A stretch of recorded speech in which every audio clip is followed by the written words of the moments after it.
everyone, Greg Street here. I'm the new head of Riot's creative development team. We focus on building out the world of Runeterra, not just in League of Legends, but by telling stories outside the game through writing, comics, videos, music, and more. 2018 was all about setting the baseline for the world of Runeterra. We couldn't even really explain where the different locations existed until we could share with you a map of the world. But starting this year, we want to talk a lot more about what these locations are like, and more importantly, how the champions connect to them and to each other. So here's what's happening in Season 2019. With the release of Sylas, we're moving the story of Demacia forward. Demacia has taken a strong anti-magic stance, even to the point of Lux having to conceal her own inherent abilities. But now that Demacia has to contend with Sylas, a powerful mage branded a criminal, we really want to show you what's going to happen next. Can Demacia even continue to reject magic in a world where all other rivals seek to leverage it?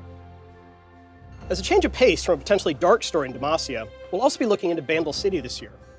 We'll consider questions such as, does one simply walk into Bandle City? And is Bandle City even a real place? Or even, why does Riot think the League world needs Yordles in the first place? Now, I mentioned Demacia's story moving forward, and this is something we want to fully embrace. We've heard from a lot of you that the League universe feels frozen in time, except maybe when we release a new champion, and we totally agree. This year, you're going to see the timeline start to advance. We'll be telling these stories inside of League itself, but also through our new comic series and other forms of fiction. Now, I do want to emphasize comic series, because we'll be telling stories that continue for several issues rather than single standalone comics. We've heard from our comic readers out there that you feel like single issues don't really have the page length necessary to tell an in-depth story.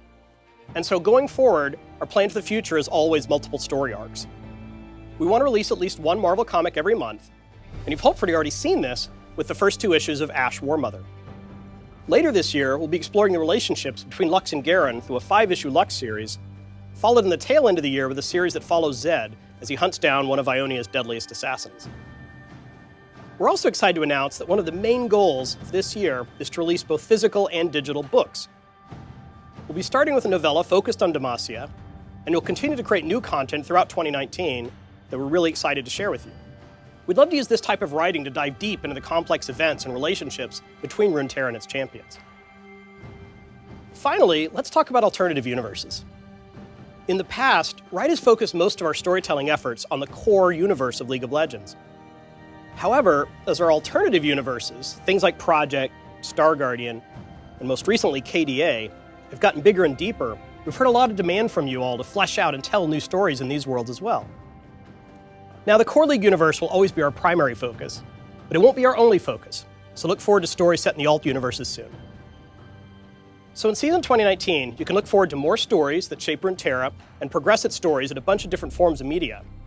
We're excited to share the stories we have in the works while also opening the doors of Runeterra to whole new audiences. And honestly, this is just the beginning. We really can't wait for you to see what we've been working on.